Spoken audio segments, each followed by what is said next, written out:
Hello everybody, as you know that we are running 50 days 50 mark series for ABM component of CAB exam. This is the day number 7th, or you can say the 7th video of this particular series which we are running freely on our YouTube channel.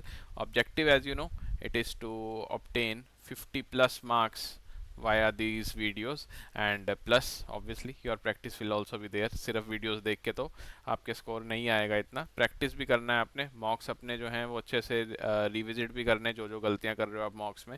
And if you do these things I hope and I really wish कि आप लोग इसी बार first attempt में ही अपना ABM component जो है वो clear कर लो and subsequent components also like BFM, ABFM and BRBL and elective also. Fine.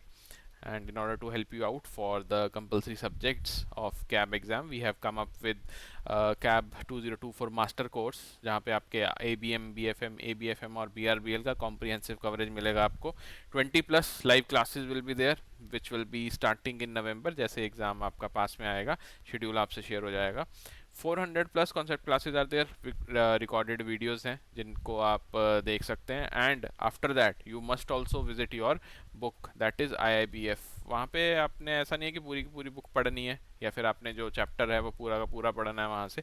No, ऐसा नहीं है. जो कीवर्ड्स हैं, जो ग्लॉसरी है, वो ज़रूर से एक बारी ग्लांस थ्रू करना है बिकॉज डायरेक्ट क्वेश्चंस पूछे जा सकते हैं. Although we have tried to cover each and every important topic in these concept classes, but हाँ, थोड़ा सा आपको रेफरेंस मटेरियल भी अपना साथ में रखना चाहिए to negate the unpredictability of this particular exam. Practice के लिए 150 plus chapter wise tests are there and 20 full length mock tests are also provided. Right now we are running various discounts on this particular course, so do check it out on our website and enroll in the course if you find the content useful.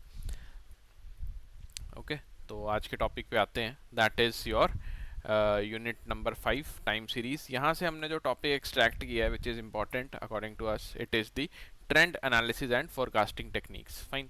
Time series जो है, अगर मैं एक थोड़ा सा overview दूँ आपको इसी स्लाइड में, time series basically it is directly related to the chapter of correlation and regression. अब आप कहेंगे कैसे रिलेटेड, कैसे है?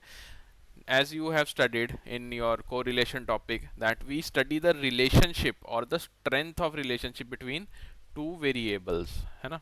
टू वेरिएबल्स के लिए हम स्टडी करते थे strength of relationship. And regression में क्या होता था, we study the type of relationship. Fine. अब इन दोनों को अगर हम क्लब कर दें तो बेसिकली क्या स्टडी कर रहे थे हम उस चैप्टर में, वी वर स्टडिंग कि कितना स्ट्रॉन्ग है रिलेशनशिप और किस टाइप का रिलेशनशिप है. Fine. Between two variables.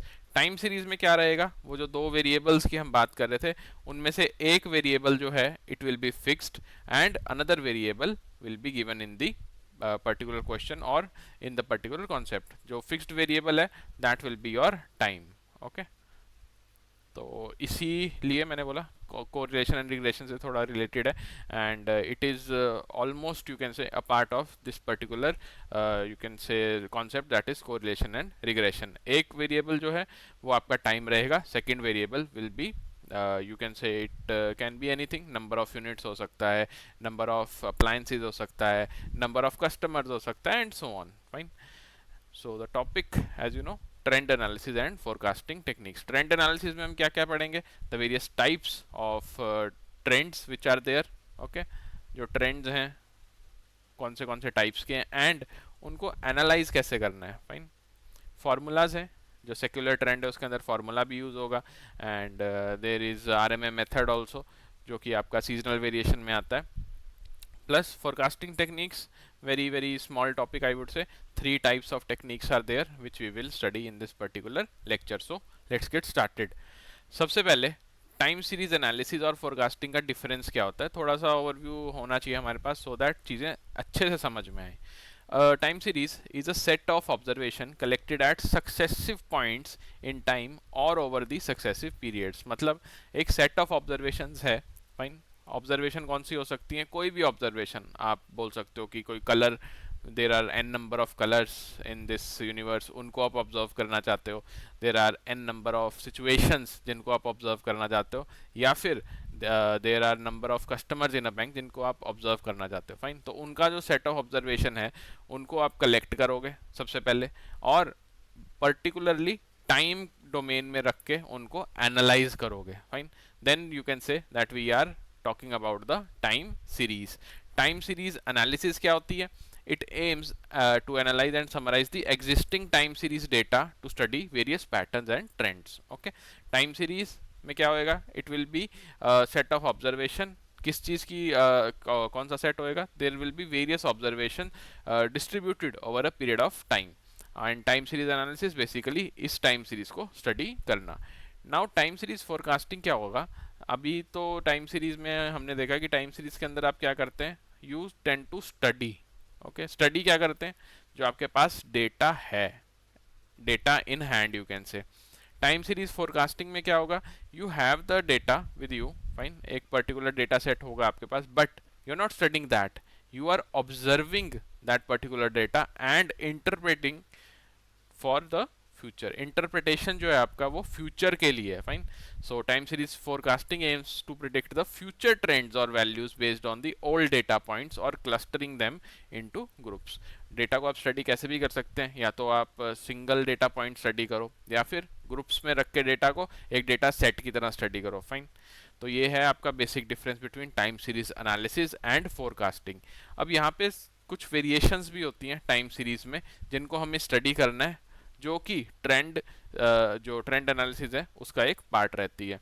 4 types of variations are noted in your time series. सबसे पहला होता है secular trend, then we have cyclical fluctuation, then seasonal variation and irregular variation. Secular trend क्या होता है, काफ़ी टाइम पीरियड के बाद अगर किसी डेटा सेट में या फिर एक सेट ऑफ ऑब्जर्वेशन में चेंजेस नोट कर रहे हैं हम, देन वी कैन से कि वो है एक secular trend. Okay, cyclical fluctuation means irregular pattern है, although it can be studied, but yes it is irregular in nature. जैसे बिजनेस साइकिल होता है आपका, सेम वैसा ही होता है. जो बिजनेस साइकिल का फ्लक्चुएशन होता है that is known as your cyclical fluctuation. Seasonal variation, यहाँ पे as the name suggest, seasonal means आपका एक पर्टिकुलर ईयर के अंदर चेंजेस आएंगे, so pattern changes within 1 year. And irregular variation, कुछ रैंडमली वेरी कर रहा है data and you can not study the pattern, आप पैटर्न जो है उसको स्टडी नहीं कर पा रहे हैं, that is known as irregular variation. याद आप ऐसे रख सकते हैं, TSCI, T for trend, S for seasonal variation, C for cyclical fluctuation and I for irregular variation. एक एक करके थोड़ा सा इनका पॉइंट्स भी देख लेते हैं सो दैट हमारा कॉन्सेप्चुअल क्लैरिटी और इनहेंस हो. तो फिक्स टाइम इंटरवल की अगर हम बात करते हैं तो क्या सेक्युलर ट्रेंड में होता है वो fix time interval, yes it is well defined. In seasonal variation, yes again it is defined. Cyclical और इरेगुलर जो ट्रेंड है उसके अंदर नहीं मेंशन होता आपका फिक्स टाइम इंटरवल. मूवमेंट कैसी होती है, लॉन्ग और शॉर्ट टर्म हो सकती है आपकी ट्रेंड एनालिसिस में. सीजनैलिटी या फिर सीजनल वेरिएशन में हम बोलते हैं it is short term only because we are studying the data within 1 year. Cyclical में भी अगेन लॉन्ग और शॉर्ट टर्म हो सकती है. इरेगुलर ट्रेंड में तो it is your random. Okay, graph कैसा बनता है, पॉजिटिव ट्रेंड लीनियर ग्राफ बनता है. सर्टन केसेस आर देयर जहां पे आपके पास कर्वी लीनियर भी हो सकता है ग्राफ, फाइन. सीजनैलिटी में एज यू नो ऊपर नीचे होता है आपका जो फ्रीक्वेंसी है that varies, amplitude will change. Okay, cyclical में भी सेम है, it will very, but cyclical और सीजनैलिटी में क्या फ़र्क है, साइक्लिकल आप over a long period of study कर सकते हैं, long period of time study कर सकते हैं. सीजनैलिटी या फिर seasonal variation it is use for measuring और studying the short term data, that is which the data और the event which is happening within 1 year.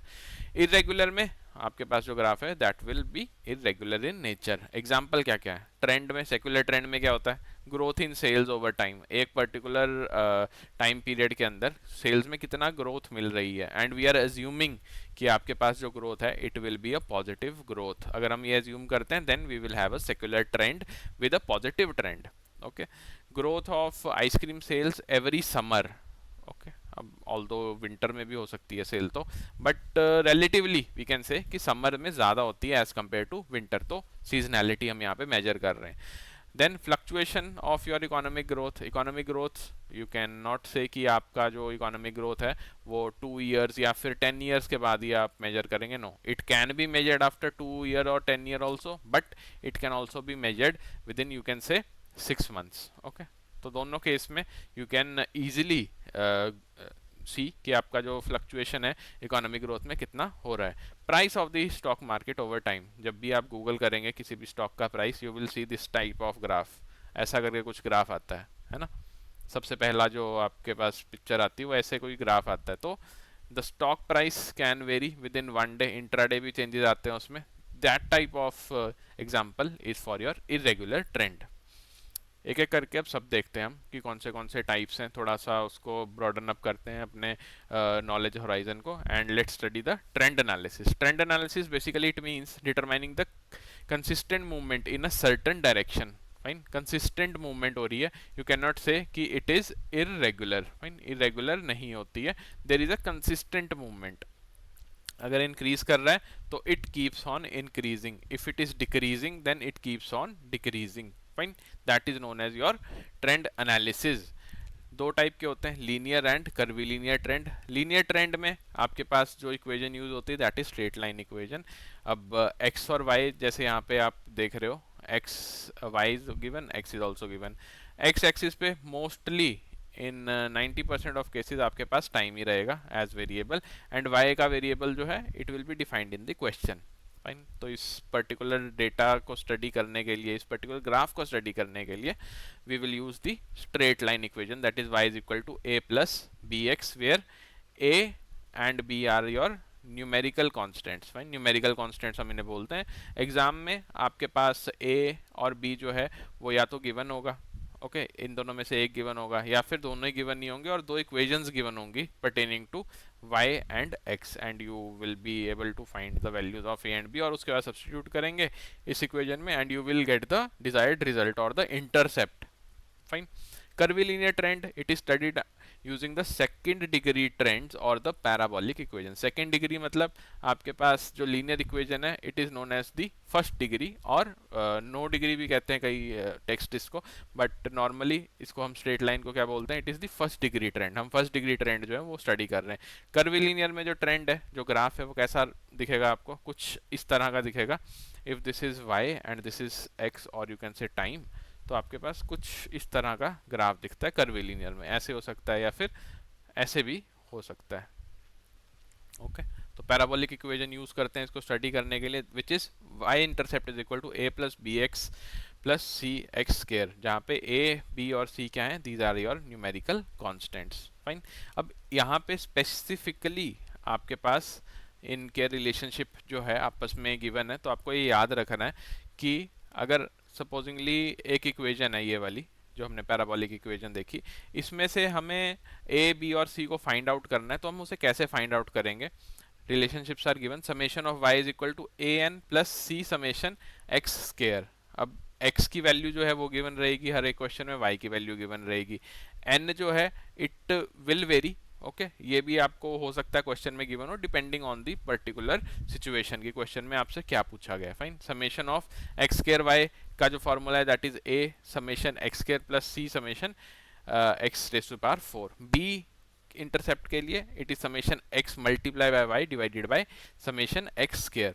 Although formula थोड़ा सा tricky है, बट अगर आप याद रखेंगे और एग्जाम में इस पे केस स्टडी अगर पूछी गई इस particular you can say curvilinear trend पे, then things will become very very easy. बहुत इजी क्वेश्चन होता है, सिंपली आपको वैल्यूज पुट करनी है इन फार्मूला में and you will get the answer, और कैलकुलेशन जो है वो ज़्यादा रहती है यहाँ पे, ओके क्योंकि x की पावर 4 जैसा आप देख रहे हैं इस पर्टिकुलर इक्वेशन में ये आपको डिजायर्ड होती है, तो कैलकुलेशन डेफिनेटली ज़्यादा रहेगी, बट इट्स वर्थ इट अगर आपने बाकी के कॉन्सेप्ट अच्छे से समझ लिए and you want to maximise your score. Fine, next देखते हैं कर्विलिनियर सॉरी साइक्लिकल वेरिएशन क्या होता है। साइक्लिकल वेरिएशन में आपके पास it is a component of the time series which tends to oscillate above and below the secular trend line for periods longer than 1 year। fine, time period is greater than 1 year। अगर within 1 year होएगा less than और equal to 1 year तो क्या है, seasonal fluctuation और seasonal trend हम पढ़ रहे हैं। ओके तो यहाँ पे अगर हम साइक्लिकल वेरिएशन की बात कर रहे हैं, x will be your time in years and y जो भी आपके पास स्टडी करने का वेरिएबल है वो होगा।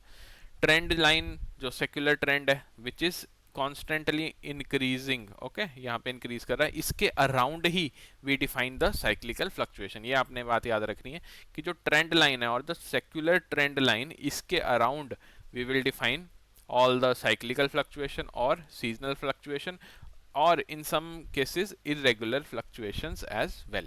Fine.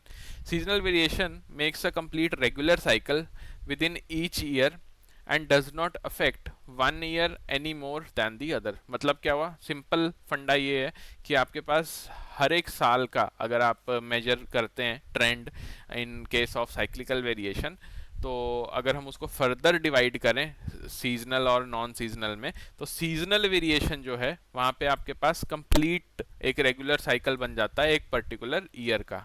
Okay, one particular year pertains to one particular cycle. Once we identify the secular trend, we can isolate the remaining cyclical and irregular components of the trend. अब देखो ये जो ट्रेंड है ना, ये वाली जो ट्रेंड लाइन है, it is used to define the cyclic fluctuation. लेकिन एग्जाम में या फिर जो क्वेश्चन न्यूमेरिकल क्वेश्चन है उसमें ट्रेंड लाइन का जो डेटा है that is y is equal to a plus B x, this won't be given. आपको फर्स्ट ऑफ ऑल ये फाइंड आउट करना पड़ेगा न्यूमेरिकल के लिए मैं बता रहा हूँ.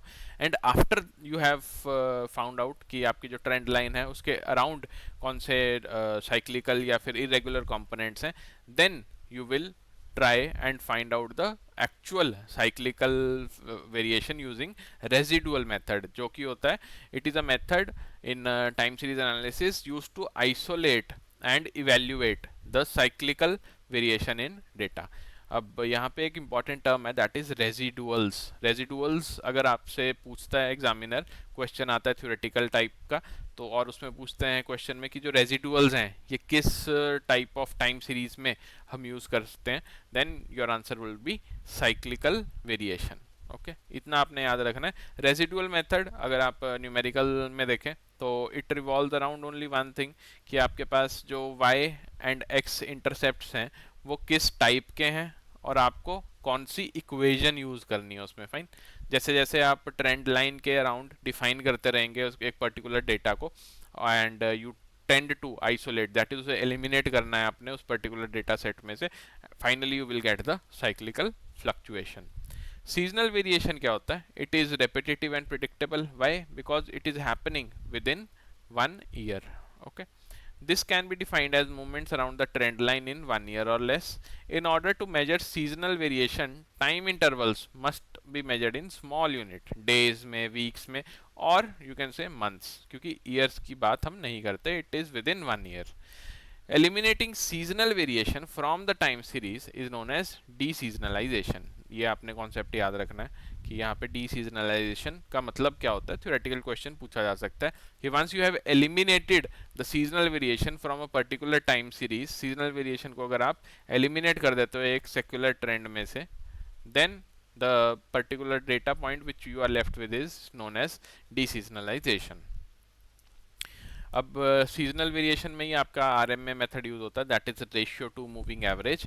यहाँ पे रेशियो टू मूविंग एवरेज में आपने जो कॉन्सेप्ट समझना है वो ये है कि इट प्रोवाइड्स एन इंडेक्स. एक इंडेक्स जो है वो ये पर्टिकुलर मेथड हमें प्रोवाइड करता है. अब इंडेक्स का यूज कहाँ पे होता है? सपोजिंगली आपसे एक पॉइंट यहाँ पे गिवन है, जैसे एक एग्जांपल गिवन है that more boats are rented out in the lake resort during summer and number decreases in winter.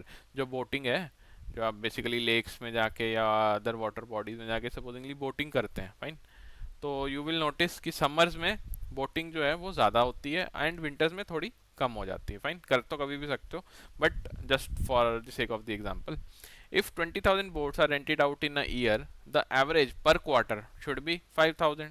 Okay, अगर 20,000 बोट्स हैं, एक साल में कितने क्वार्टर्स होते हैं, and you will divide it by 4 and you will gate कि पर क्वार्टर का डेटा हमारे पास 5,000 आ गया. अब हमारे पास जो आरएमए मेथड है वो कहाँ पे यूज होता है? इसमें आपके पास एक इंडेक्स डिफाइंड होता है हर एक पर्टिकुलर सीजन का. Fine, seasonally one index is defined. Now supposedly आपके पास समर क्वार्टर का जो इंडेक्स है दैट इज 142. ओके, तो हमें जो क्वेश्चन है वो ये पूछा जाएगा कि एस्टिमेट करो number of boats which will be rented out during the summer. Fine, पूरे साल में 20,000 है, तो आपके पास हर एक क्वार्टर में एवरेज जो है दैट विल बी 5,000.